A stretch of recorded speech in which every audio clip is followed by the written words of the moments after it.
Tenemos en línea a Marcelo Echevarne, que es abogado especializado en deuda pública, en canje de deuda. Hola Marcelo, ¿cómo estás? Nico Yacoy, buenas tardes. ¿Qué tal? Buenas tardes, Nico, gracias por invitarme. Bien, muy bien, gracias a vos por atendernos. Y la primera pregunta, casi obligada, es este tecnicismo de si estamos o no estamos en default. Bueno, yo me remito a los contratos. Creo que el ministro probablemente está mal asesorado, porque obviamente el ministro es un académico, tiene un doctorado en economía y se me ocurre que es una persona detallista. Obviamente los contratos son en inglés, son muy largos, y el error que él comete es un error que le he visto cometer a otros colegas míos en Nueva York.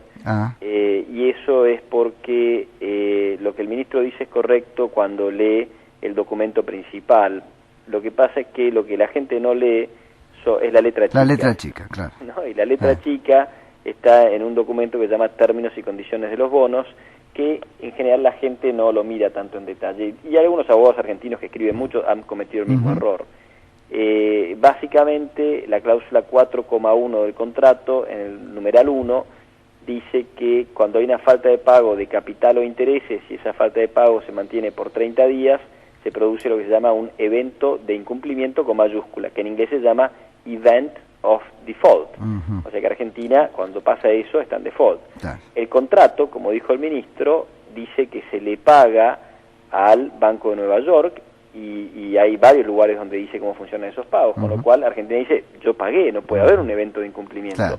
El problema es que cuando uno lee la cláusula 2A de los términos y condiciones de los bonos, al final del primer párrafo dice, sin perjuicio de nada lo que diga este documento, Argentina no se libera de sus obligaciones de pago hasta que el dinero no le llega a un señor que se llama tenedor registral o holder of the securities.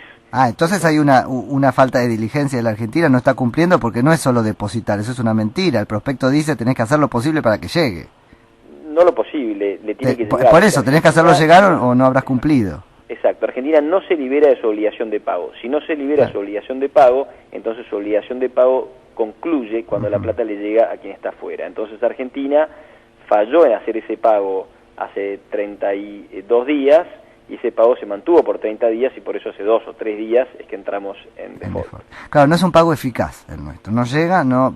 Ahora, esto que estás contando, que es clarísimo, niega todo el andamiaje argumental de la Presidenta de la Nación y de su ministro. Yo creo que no les han explicado este grado de detalle. Bueno, porque, digamos, uno no espera que el ministro de Economía sea el que esté leyendo la letra chica. Uno espera que su abogado sea el que se lo lea y se lo explique. No, eso seguro, no. Y además, vos mismo lo decías, esto de que es un académico, pero un académico por lo menos sabe preguntar. Sabe preguntar y sabe escuchar. Acá parece haber habido falta de pericia hasta para eso, porque si no esto tendría que estar conocido. ¿Estuvimos mal asesorados por los abogados que contratamos? A ver, es un excelente estudio de excelentes profesionales que conocen los temas de deuda pública con mucho detalle. Yo he tenido una visión distinta de cómo se debe llevar el juicio. Yo soy abogado admitido en Nueva York, hace 15, 18 años, ya no sé cuánto, estudié en Estados Unidos, trabajé muchos años en Estados Unidos y sigo trabajando en Estados Unidos ahora. Esta gente sabe mucho más que yo, seguro, y aparte tiene un equipo inmenso de gente. Ahora, yo he tenido una visión muy distinta, y se los he dicho personalmente. Yo estoy en desacuerdo con cómo han manejado el proceso, y este proceso, otros procesos les han salido bien, este proceso les ha salido mal, y creo que con una estrategia distinta hubiera salido mejor, pero creo que el cliente hace un equipo con su abogado, y las culpas en eso son compartidas, porque el cliente muchas veces le presiona al abogado para que haga algunas cosas, y me parece que hoy hubo alguna referencia del abogado de Argentina en la audiencia donde dijo que él no estaba muy de acuerdo con su cliente. Mira, eso es interesante. ¿Y qué es esta historia de la cláusula Rufo? Porque se ha vuelto ya un fetichismo, cuando en realidad uno podría decir, y vos me corregirás si lo interpreto mal, es bastante simple. Si me obligan a pagar una sentencia, eso no es mejorar una oferta. O no es hacerlo voluntariamente, y listo. Sí, la cláusula esta, Rufo, famosa, dice, si Argentina le hace una oferta voluntaria a los que no entraron al canje para modificar, recomprar o canjear sus bonos en mejores condiciones, tiene que extender esos mismos términos a los que entraron al canje. ¿Y qué tiene esto de voluntario? Pagar una sentencia, por más que sea un acto voluntario, bajo coacción, pero voluntario, porque Argentina podría no hacerlo, como de hecho no lo hizo. Esto demuestra cuán voluntario es si paga, pero no es una oferta voluntaria, no es una oferta, es un pago voluntario, no es una oferta, ni bajo nuestro Código Civil, ni bajo la ley de Nueva York. No es una oferta, y tampoco es una oferta de modificación, canje, es simplemente un cumplimiento, porque una oferta implica que va a haber un contrato, oferta de aceptación. Acá Argentina no tiene ni por qué hablar con Elliott. Termina el juicio, se hace la liquidación y manda el cheque. Ayúdame, Marcelo, con algo que ha sido bastante... Ahora, perdón, no, nos comemos el sapo, o sea, no es que no nos guste pagar ese cheque, ¿no? Claro.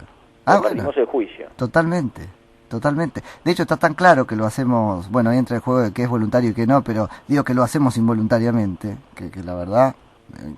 Sí, que uno se somete a las reglas. Esto es una cuestión de... Si queremos institucionalidad en nuestro país, tenemos que respetar la institucionalidad a la que nos sometemos.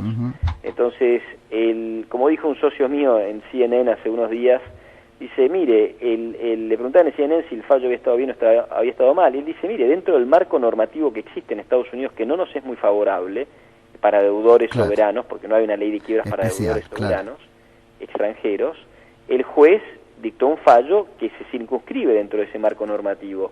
Lo que pasa es que actuó de manera imprudente, no de manera ilegal, pero sí imprudente. Él actuó en base a las facultades que ese derecho le permite.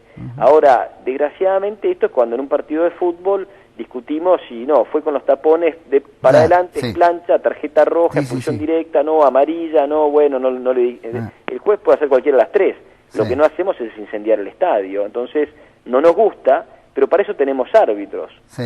Al final del día, la justicia, no es la justicia, la ética a Nicómaco de Aristóteles hace 2500 años, el justo medio entre dos extremos. Para eso en la tierra no tenemos a alguien que lo defina con precisión. Y el juez para mí no fue preciso en esto, pero estuvo dentro del marco normativo. No nos gusta, a mí no me gusta, pero si queremos ser institucionales en Argentina y afuera, tenemos que acatar las cosas, aunque no nos gusten, emitidas por los tribunales a los que nos sometimos. ¿No fue preciso puntualmente en qué? Con esto tenía que ver mi pregunta, esa que empecé, porque el estado de la discusión en la Argentina es paupérrimo, la verdad, y estamos como todos confundidos en el mismo merengue.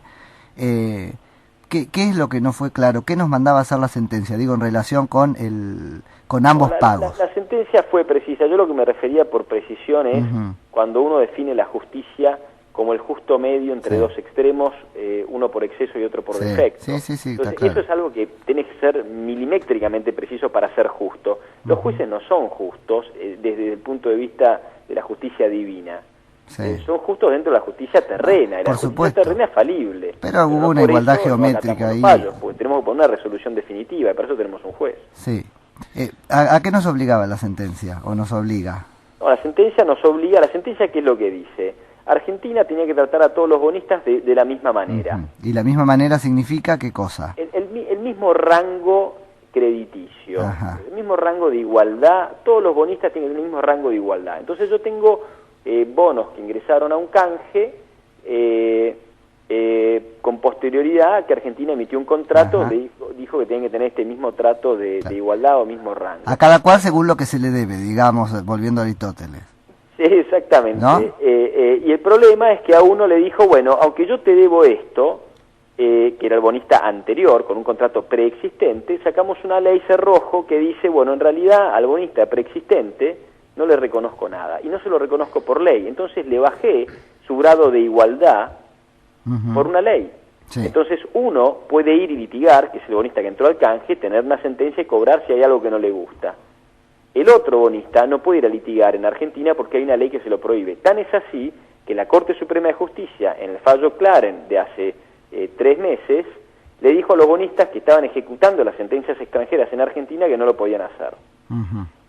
Y eso, por supuesto, hizo que los tribunales, ese fallo de la Corte, se lo presentaron a la propia Corte Suprema de Estados Unidos. Entonces quedó claro que Argentina, entre la ley cerrojo y el fallo de la Corte, le bajaba el rango de privilegio bajo el derecho de Nueva York. Y por eso es que se dispara esta obligación del pari passu. Que lo que pasa es que Griesa comete algunos errores, porque Griesa prohíbe realizar cosas afuera del territorio de Estados Unidos, y Griesa, Claro. por más que se declare con competencia para hacerlo, no la tiene. La tienen los jueces de Argentina. Bien. Griesa no tiene facultades para decirle a la República Argentina, que es un Estado soberano, qué puede o no puede hacer. Sí, ahí sobreactuó, sí, eso ahí está claro que excedió su jurisdicción. Ahora, para que me termine de quedar claro este asunto de qué dice la sentencia, ya entendimos a ver, cómo considera que deben ser igualmente tratados Griesa los acreedores. El punto es cómo debe pagarlos y cómo se conectan el vencimiento o el pago de la sentencia con este pago a los acreedores. Cómo se monta una cosa sobre otra y si se puede pagar 50 y 50, si había que pagar primero la sentencia para después pagar eficazmente a los reestructurados. ¿Qué relación hay ahí? La sentencia lo que dice es que si Argentina le paga algo de lo que le debe en alguna fecha de pago a los bonistas que entraron al canje, supongamos que tiene que pagar un cupón de intereses de $100 millones. Si Argentina paga algo de esos 100 millones, en la misma proporción se lo tiene que pagar a los que no entraron al canje. A los que no entraron al canje le debemos, digamos, 1.600 millones. Si Argentina hubiera pagado el 10% del cupón de interés de estos 100 millones y pagara 10 millones, entonces debería pagar 10% de la sentencia. Perfecto. A los bonistas que ahí están es a prorrata, digamos. Exactamente, a prorrata. Entonces pagaría 320 millones en vez de 1.600. Perfecto. Ahora, si pagamos los intereses completos, que es lo que se pagó, este monto de 530 y algo de millones de dólares, como el monto fue completo, Argentina tenía que haber pagado lo otro de manera completa. Y para que los agentes de pago hubieran podido procesar el pago, Argentina tendría que haber ido con un certificado de pago al Banco de Nueva York, que es el agente de pago que está reteniendo los fondos de los bonistas, y decirle: señor Banco de Nueva York, ya le pagué a Elliot, ahora pagué a los demás. ¿Qué pasa, Marcelo, con el default que no se ve, digamos, que es, porque acá estamos como muy desesperados y entrar en default sería no pagarle a los reestructurados, pero cuando no se le paga a la sentencia, o cuando salen presidente y ministro de Economía a decir nuestra intención es no pagar porque es injusto lo que Griesa obliga a pagar, eso es otra dimensión de un default también. Sí, volvemos a lo mismo, ¿no? Yo me acuerdo hace varios meses estaba trabajando en Londres y el ministro de Economía inglés estaba furioso con el Fondo Monetario porque había emitido un artículo 4 criticando la economía inglesa. Equivocadamente, a mi modo de ver también, yo coincido plenamente con lo que decía el ministro. De hecho, Inglaterra, la economía bajó el gasto público, bajó los impuestos significativamente y crece más rápido que Alemania, ¿no? Cuando Paul Krugman y el FMI los criticaban. Pero el ministro inglés, lejos de prohibir la auditoría del artículo 4, se la bancó. Entonces yo puedo criticar una sentencia con la que estoy en desacuerdo, claro. pero la tengo que cumplir. Sí, claro.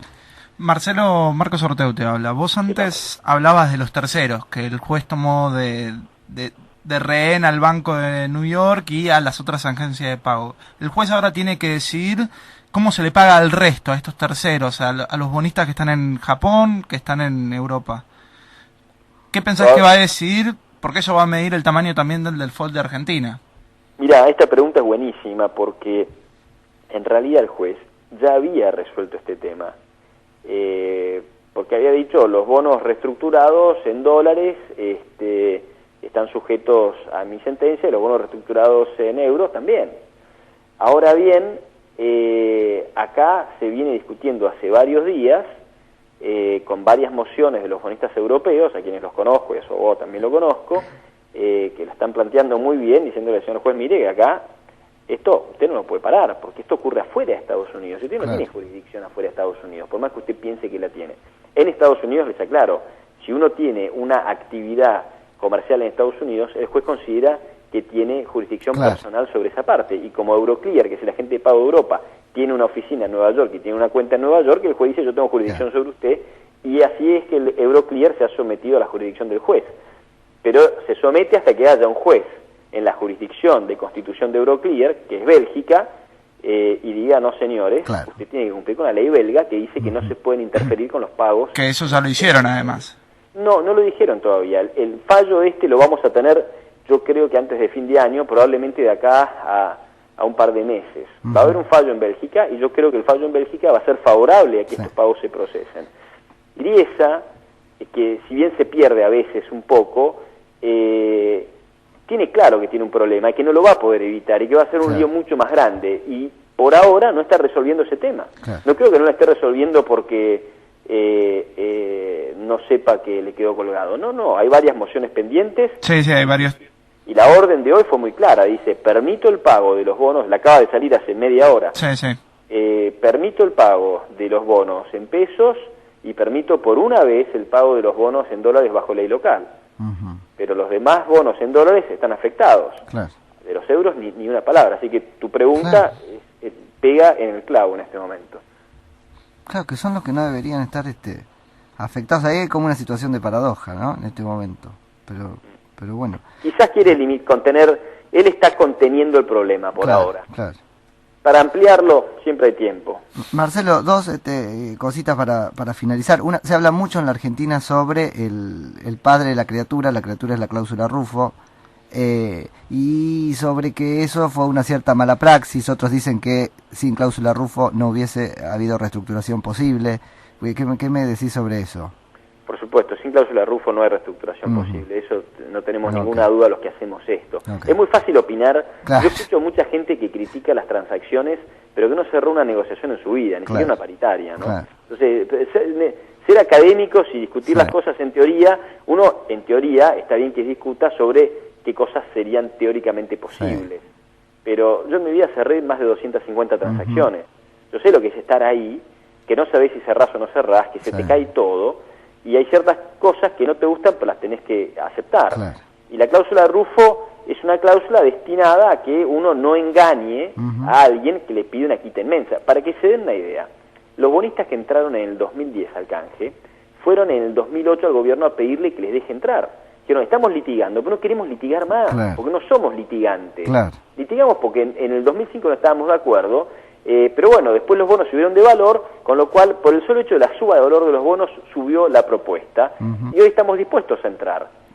Y el gobierno, en su momento, no aceptó esos bonos, finalmente no aceptó canjearlos en ese momento, pero aceptó lanzar un proceso al mercado que terminó llevando 2 años, ¿no? Pero en la época, digamos, los bonitas tenían los bonos desde principios del 2008. Y esto mismo, Marcelo, se aplica entonces a la cláusula de prórroga de jurisdicción. No hubiese sido posible sin esto. Pero a lo que yo iba es, esta gente recibió 45 centavos por dólar de valor nominal. Imagínense que si estos tipos no hubieran entrado al canje en el 2008, hoy tendrían sentencias. Si aplicamos la misma lo que pasó en el pari passu, multiplicaron por 4. Entonces esta gente que recibió 45 centavos tendría 4 dólares. Entonces si tendría 4 dólares y el monto que ingresó al canje fueron cerca de 13.000 millones de dólares, si lo multiplicamos por 4 nos vamos a 52.000 millones de dólares. Entonces imaginan que hoy el problema no es de los 12.000 o 13.000 millones que quedan en litigios, sino hubiera sido un problema de cerca de 70.000 millones de dólares. Inarreglable. O sea que la hoja de ruta del error para mí acá fue la hoja de ruta inicial de decir, yo arreglo esto hoy y el resto lo arreglo en el 2015. Porque si lo arreglo en el 2015, el problema del 2015 es tan grande, o sea, lo que me queda afuera es tan grande como lo que arreglé. Ese es el tema. Es lo mismo que no haber hecho nada. Entonces la cláusula Rufo para mí podría haberse escrito mejor. Yo escribí la cláusula Rufo en otros casos mejor. Tengo el mismo texto que la República, pero le agrego que excluyo expresamente cualquier negociación dentro de un proceso judicial. Ahí va. Incluso negociación, que uno podría decir ahí hay más voluntariedad. Incluso negociación, pero en la medida que tuviera por lo menos una sentencia, aunque no sea una sentencia firme. Yo tengo una sentencia de primera instancia, un juez competente, yo me puedo sentar a negociar. Lo que no querés es que decir, bueno, yo me voy a aceptar semejante quita como la que aceptaron en el 2010, con relación a estos que están entrando ahora, para que venga otro, meta una acción en mesa de entradas y el día siguiente trance y le pagues el triple. No. Marcelo, ahora entra también una etapa interesante, que es la de los cross defaults y los adelantamientos de pago, de cobro, en verdad. ¿Cómo se enfrenta esta? ¿El gobierno está capacitado para enfrentarla? Porque me parece que es técnica, con varias jurisdicciones, con varios tipos. Yo no creo que el gobierno esté trabajando proactivamente en todos los escenarios, porque si no estaríamos viendo ciertas cosas que no estamos viendo. Pero me parece que la pregunta esa, la mejor manera de hacerla es orientada a qué está pensando Elliott. Sí. Porque Elliott, en el momento que se aceleran los bonos, pierde su rango de privilegio por el beneficio del pari passu. Se tiene que Todos renegociar pasan toda la igual deuda que juntos. ellos. Bueno, ahí va. Entonces, Elliott, ¿cuándo le empieza a marcar el reloj a Elliott?